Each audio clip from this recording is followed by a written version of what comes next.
పరిస్థితి ఏంటయ్యా ఇక? వీళ్ళకి నిరంతరం ఇదే పని. కష్టపడి పని చేస్తారు, డబ్బులు సంపాదిస్తారు, రకరకాల వస్తువులు తెచ్చుకొని తింటారు, తాగుతారు, తిరుగుతారు అంతే. మరి వాళ్ళకి కావలసినటువంటి ఆ కర్మ యొక్క ఫలితాలు ఎవరి కంట్రోల్‌లో ఉండి? ఈ దేవతల కంట్రోల్‌లో ఉంటాయి. అందుకోసం ఈ కర్మలు ఏం చేస్తారు?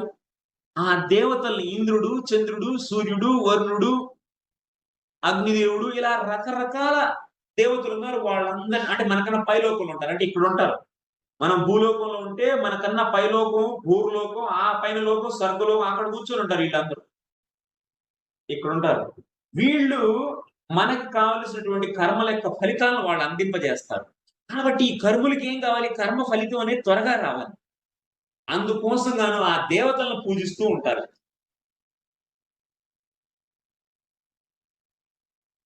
అంటే మనం డయాగ్రామ్ గనక ఏస్తే